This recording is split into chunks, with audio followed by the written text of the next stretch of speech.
Hello and welcome to this tutorial on how to use HitFilm to add effects to your iClone scenes. Now, even though most of this tutorial is going to be focused on HitFilm, we're going to begin within iClone.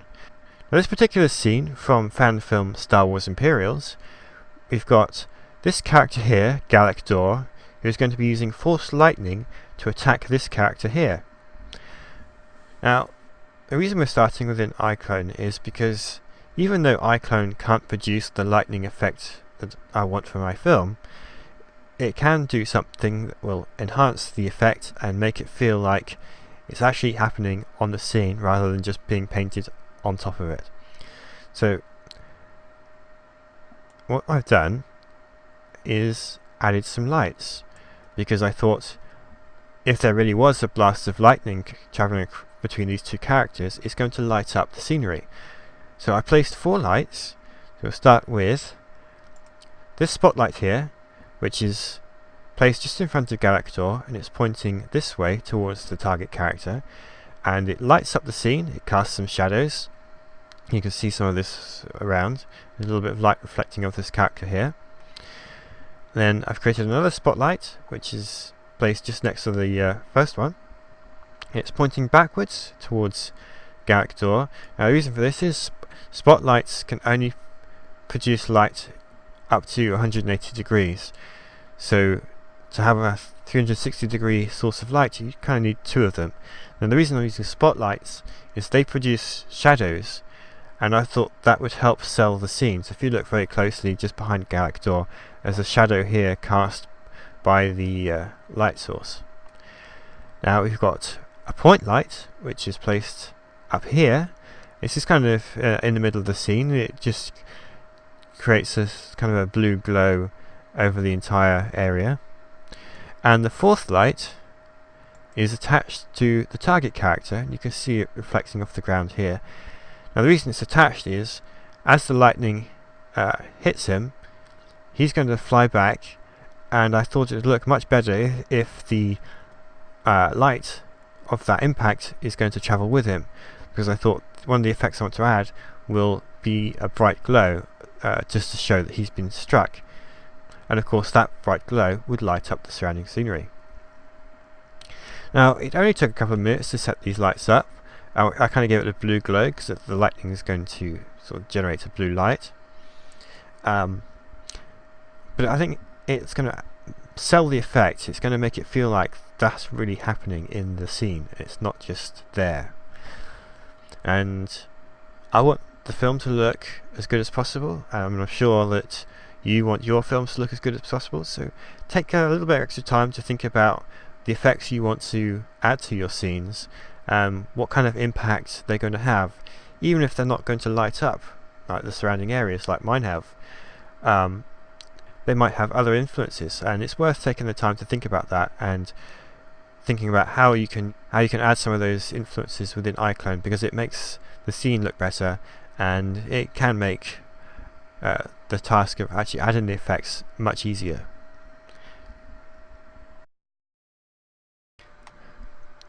So once you've finished your scene and you've rendered it, you'll be ready to take it into HitFilm and start adding some effects. Now as you see here, I've got a blank project. The first thing we need to do is import our video clip. So you go to Import, select the file, and it will show up here. Now this is going to be where all the video clips for your project will show up. Now with this particular project, we just have the one file, but if you're doing something that requires compositing between different video clips, that kind of thing, then you need to import it all first. But as I said, we just have the one, so let's get started. Now you select the clip and you drag it down to the timeline. Now I'm going to zoom in just a little bit on the timeline to make it a little bit easier for us. If you go through it, you'll see there's lots of different shots, different camera angles, and since we're going to be adding lightning to this scene, what we're going to do is skip through all of this, because most of these shots do not actually require the lightning effect, so we don't need to do anything to them. So let's go forward. Try here. Not quite.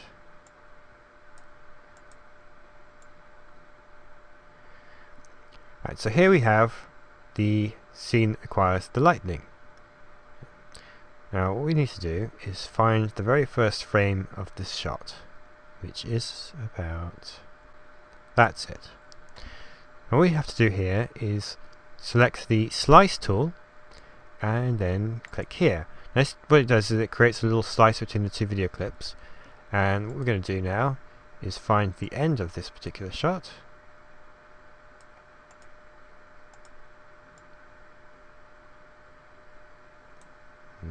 A little bit too far.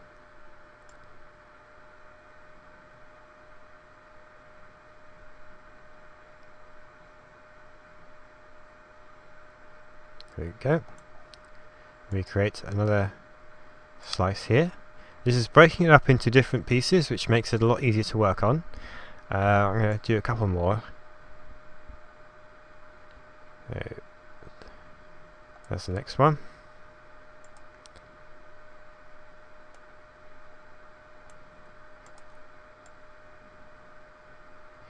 One more.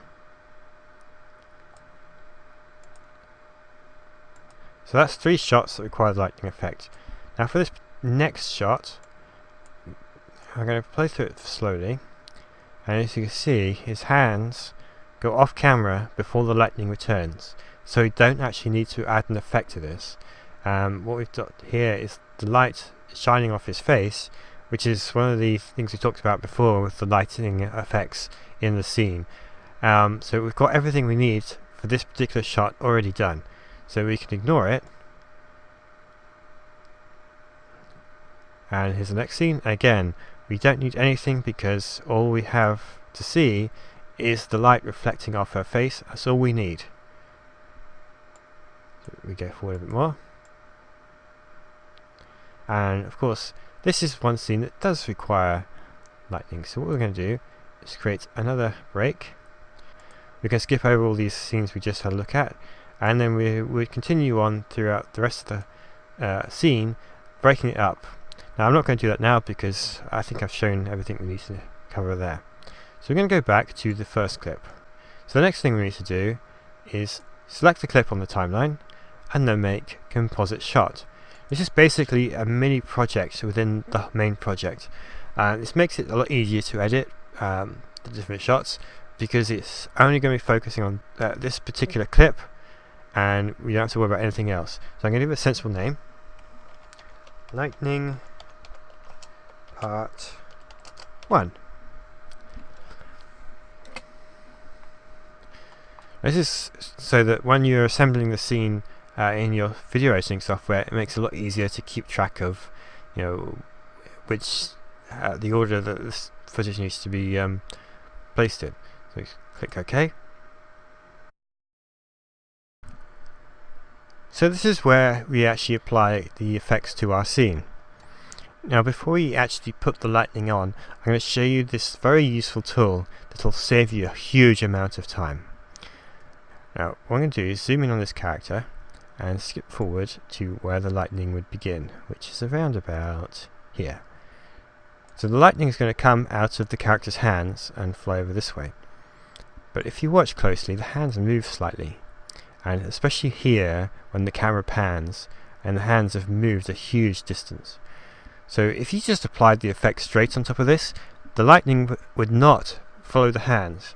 You could adjust it manually, but it's a huge amount of work, and why do that when you can do this? So we select this layer here, which is the one with the video clip on. We're going to adding a track. So you go to the Controls tab and select Tracks, and then you select this button to insert a tracker, which has put it off screen, which is my mistake there. What we got here is these two little squares. So I'm going to drag them over to the character, and what's going to happen is these squares are going to record where the hands are, and they're going to follow the movement. So what we need to do is go to where it begins, which is, let's start just before, so it gives us a little bit more leeway. So position it over the hand. Now the red square tracks the actual thing we want to follow, and the green square is where it's going to look for it as the scene goes to the next frame, so that it's not searching the entire frame, just this section. And it's kind of useful because if you've got some very similar things and you don't want it, the effect flying off all over the place. And the size of the square really depends on how much motion the scene is. So if this character is moving very fast, we want a much bigger square, but I think something like this should work for this scene. So we're going to track, so we press track forward, and this is going to track forwards from this position on the timeline. You can see it's following the hand, and because I zoomed in we didn't see how it ended, but that looks like it's about right. Let's have a look. Each one of these squares is the position of the tracker in each frame. I think that's about right. So I'm going to rename this right hand. We've got another tracker here. I'm going to skip to the end of the scene because we can also track backwards, which is kind of useful of an effect like this where the effect is actually at the end of the timeline rather than the beginning, because if your character is not in the right place at the start of the clip, which if you go to the front, so his hand is down there, and if we track it from here it's going to be a lot more messy, because it kind of goes up like that and it changes shape, and there's no need to do that really. So we're going to start at the end and basically do exactly the same thing, except we're going to go track back, and it's going to track backwards through the timeline. Alright, it's got a little bit stuck here on the cape. That's absolutely fine. Track back again. It just went one frame because the cape's confusing a little bit.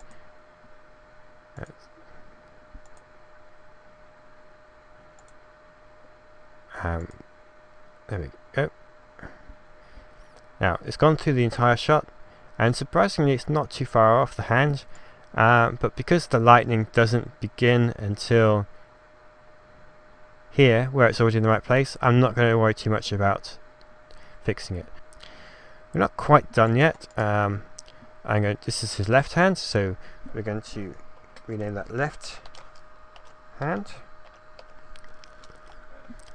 Now we need to create two new layers. We'll call one point. These are point layers. We're going to rename one right hand and left hand. So we go back to the left hand, and you've got apply to layer, and we're going to select left hand, apply, and do the same for the right hand. Select the right hand and apply. We need to do one more piece of tracking, and that is on the character here who's going to be hit by lightning. So we'll select that again, add one more tracker,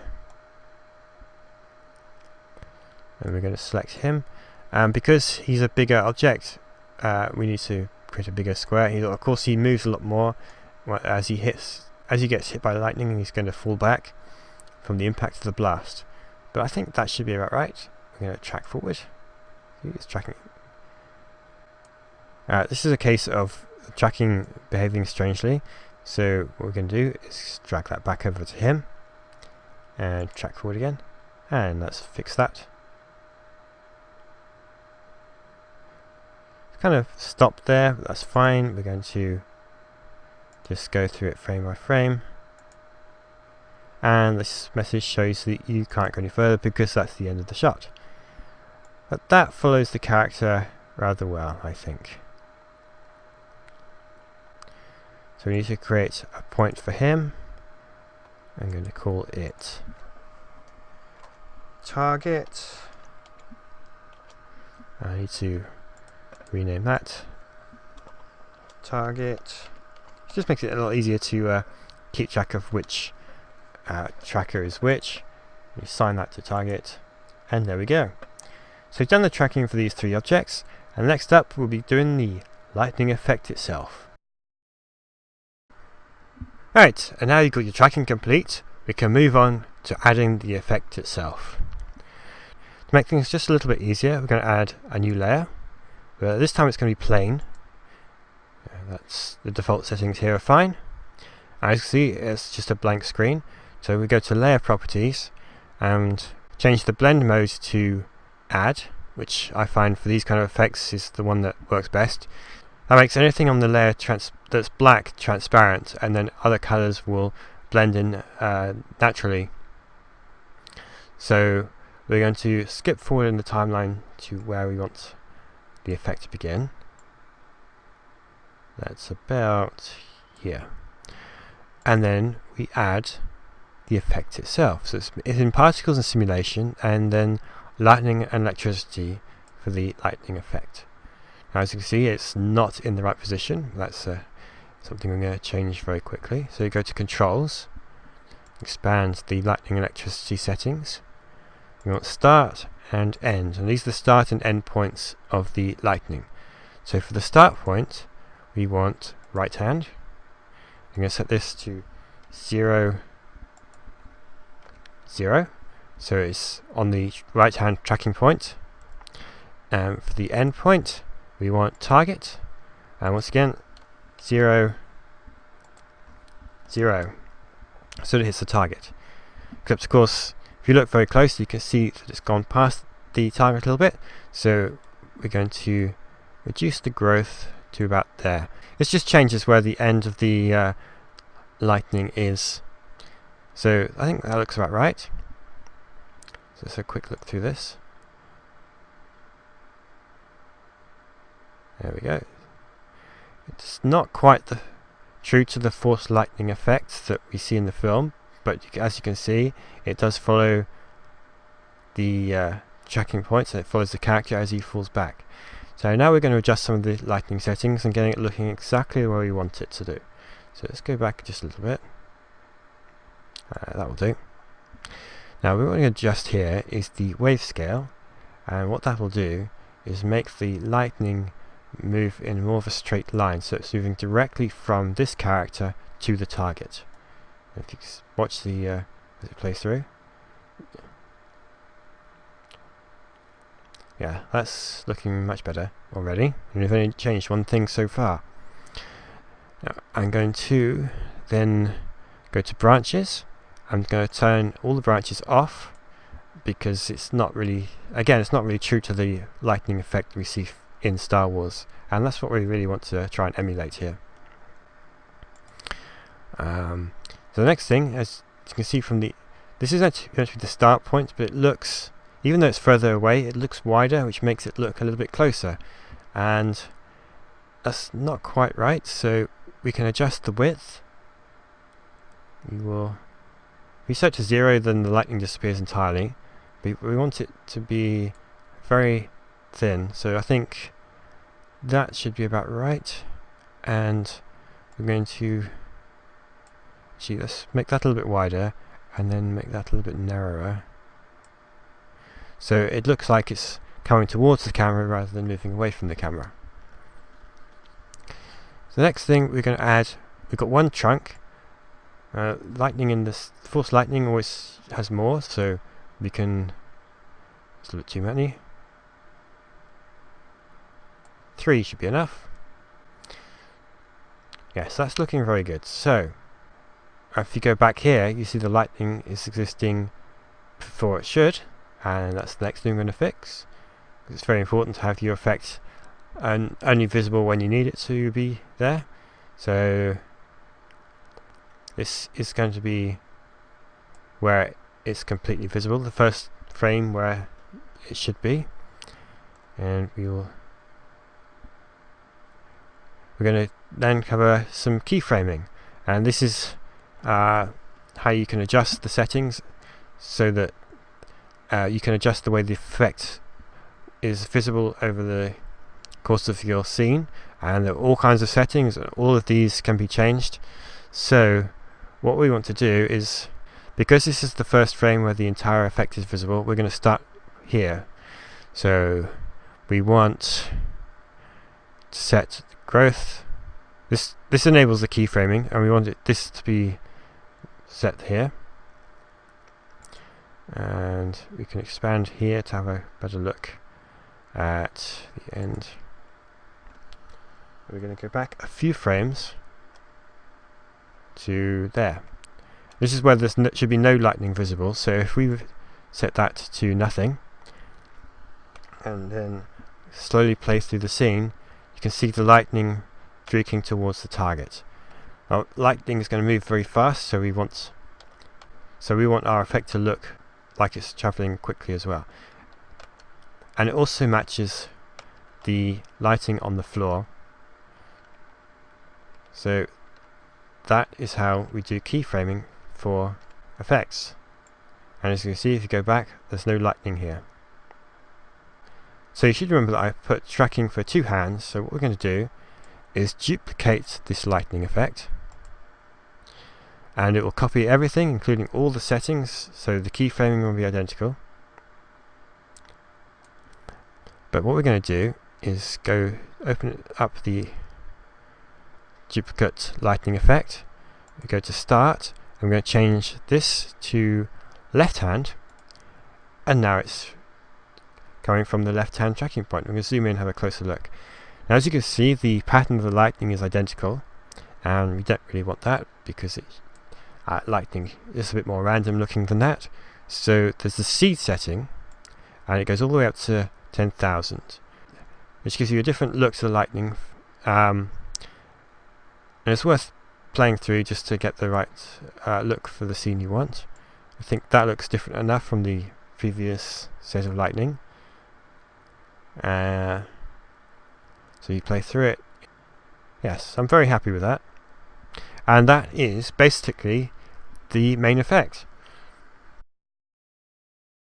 Right, so we've added the main lightning effect, and we could use this scene as it is, but I think we could do just a little bit more to enhance the scene and make the effect blend in more and feel a little bit more realistic. So next thing we're going to do is create a new layer. It's another plane layer, and as before we need to set blend option to add. Now I think we should add a flare. We're actually going to add 2 flares, so I'm going to bring the second one as well, but I'm going to turn one of them off until we need it. So let's start with this first one. We go back to controls. We've got the hotspot position, and most of the effects in the software just have a hotspot rather than the start and end points.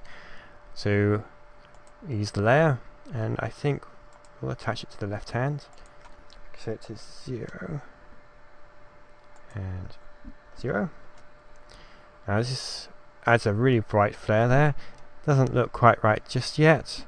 If you go to flare type, there are a lot of different options. Let's try a few. There's that one. Nope, that's not quite right. Might work, but I know there is a better one. We're going to go with digital blocks. I think this will work better. There's so many different effects, you have to just go through the list and find one that suits what you're trying to do. I think this one works for me. It's a little bit too bright though, so we're going to adjust the intensity. So here we go. Yeah, I think that's about right. And you see there's a little bit of a lens flare effect here, and because it's attached to a position that moves, the lens flare will move with it. I'll go all the way back, even though it's not positioned right, but you can get a good idea. So we're going to once again adjust this effect so that it only is visible when we want it to be. Zoom in. So the lightning starts here. I think if we... So we're going to use the keyframing tool again. This is how we want the intensity here when the lightning is visible. And this is where we don't want the lightning visible. We're set to 0. So the effect appears there and it's gone there. So when we zoom back out, it's a little bit of a nice brighter glow there around his hands throughout the entire scene. Now I think we also need a very similar effect here where the lightning is striking his body. So this is what we're going to use the other flare for. So we'll turn it on. Set the hotspot to target. Again, set this to 0, 0. Zoom in. Again, this effect doesn't look quite right for what we're setting out to do. I'm not entirely sure that Digital Blocks is going to work right for this either. No, I'm not too happy with that. Little stripe, nope. So I'm going with anamorphic streak, and as before, it's way too bright.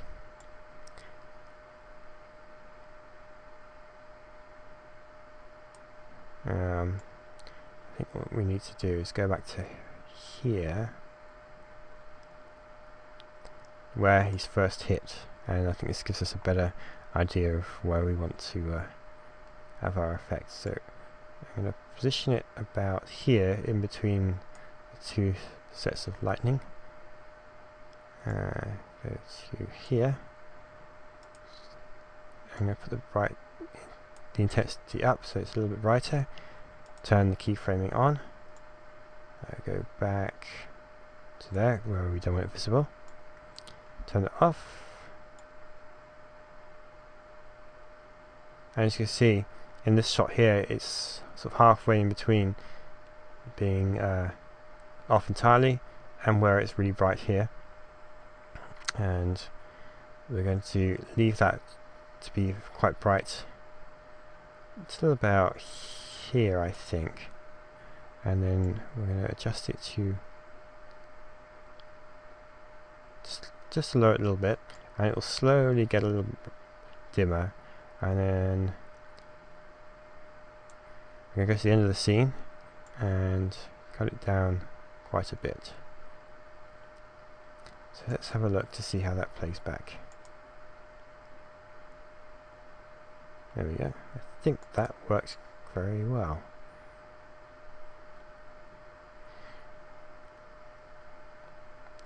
Yeah, I'm very happy with that. This is just a case of how two very simple flare effects can add so much to the scene, and it only took an extra couple of minutes, but it's worth the effort because it makes the main effect stand out a little bit more if you can add some extra detail. And so that concludes the tutorial video. I hope you found it helpful, and I look forward to seeing what you do with iClone and HitFilm. Who are you? Someone who can sense your true power. Kill this creature, and I will take you from this place to a world where there are no limits to what you can accomplish. I just want him dead.